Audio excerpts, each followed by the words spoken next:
Hey guys, Ryan here for Bender Wins. Hope everyone's doing well today. Here with your daily free picks. All right, guys, so brand new month. We are going to get cracking on February. I have 6 total plays today. I'm going 3 plays in free picks, 3 in Masterclass. Yesterday, guys, for free picks, we ended up going 4-1. Our only loss was Bradley, which is unfortunate. Look, I went over that game quite extensively, well, for good reason, as you'll find out. Look, ultimately, end of the day, Bradley, they didn't show up too much in the first half. Second half, they were better, but still, 3 for 16 on their threes. They got out rebounded. So, less than inspired performance from Bradley. But I think, again, you know, looking at the end performance of this game, this is a game they easily could have won. So, you know, if we get a chance, we might take Bradley again. Maybe. All right. Next. So we got a win in the Ottawa-Edmonton game. I gave it 1 unit each on over 1.5. Now, the line opened higher than I was expecting. Much higher than I was expecting, obviously, for good reason. So the correct move there was to back it off to half a unit, which hopefully, I know some of you guys did because we were talking about it on the channel, and I think on Facebook too, we mentioned it. So half a unit, but that being said, here's the issue, okay? So my full expectation was that that would open under minus 200. I saw anything from minus 220 yesterday, all the way up, people were showing me minus 265 at some of the new books, which at minus 265 is like, regardless whether won or lost, that's a crazy number for a 1 period total going over. I felt like, you know, the lines were a little bit shaded anyways, and I'm sure once they started getting a whole bunch of bets over on those periods that, you know, the lines moved even more. So here's the way I look at that game when I go back at it, okay? Now, my expectation, if you watch yesterday's video, my expectation was that they play a pretty tight game in the first period.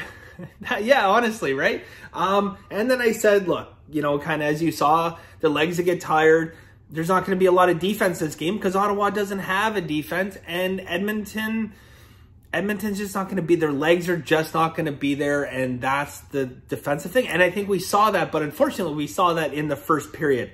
And after that first period, 8 goals in the first period, and I'm thinking, I hope you guys got something left for the second and third period. Unfortunately, we got the wins, but in the grand scheme of things, I tell you guys, sometimes, look, we put up a loss, and I say, guys, regardless of it being a loss, it was a good pick, okay? And I know people struggle with that sometimes, but regardless of being a loss, it was a good pick. But this, to me, we got a couple wins, probably not the greatest play, because to me, I feel like maybe I overthought it, okay? I overthought it. Maybe just a simple bet on the over, right? We're not exposing ourselves with that kind of juice. You know, we don't have to win 2 consecutive periods, okay? I absolutely feel like there was an edge, you know, especially given the fact that I felt like Ottawa might be able to keep it close with Edmonton.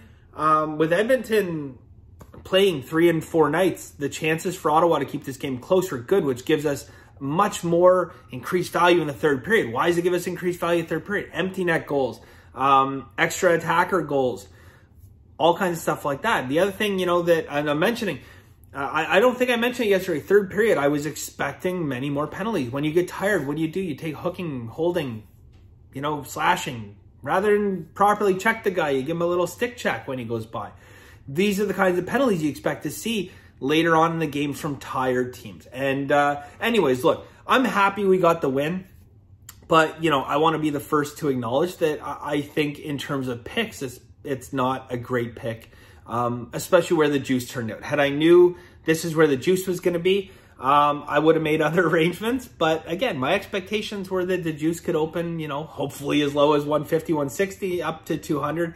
I never expected to get there. So look, it is what it is, but, you know, I'm glad we got the win. You know, we've put together back-to-back good days. What did we go the day before? I think back-to-back 4-1 days and free picks. So, yeah, we'll keep going.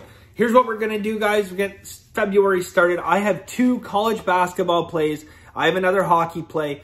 if you guys are interested in Masterclass, I have another college basketball play and I have 2 NBA plays going in Masterclass. So Masterclass, guys, if you're interested, benderwins.com, $99 for the entire month. And yeah, that's pretty much it. You get every single pick every single day.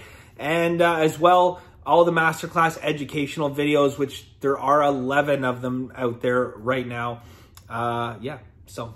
And you know what? If you're on the Facebook group and you're interested in joining Masterclass, ask some of the Masterclass guys what they think. They'll be honest. So, yeah. All right, let's get cracking, guys. So, first play, we're taking Bradley. Yes, we are. We're going to take Bradley money line minus 125.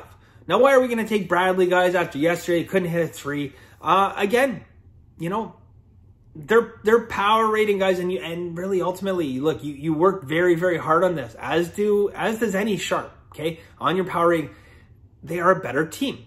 They are a better team. And everyone's like, how do you have them? They are a better team. Okay, I'm looking for them to actually hit some 3-pointers today, to maybe get some rebounds today, guys.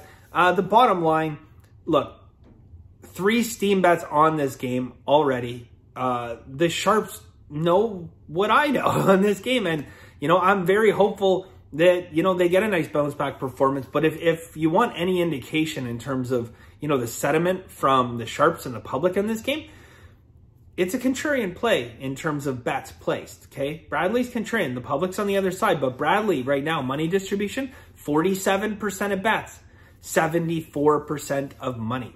Okay, 47% of bets, 74% of money. That is not an optimal money distribution in any stretch of the word. You know, I'd love to see something around 25 and 40, right? You guys all know that.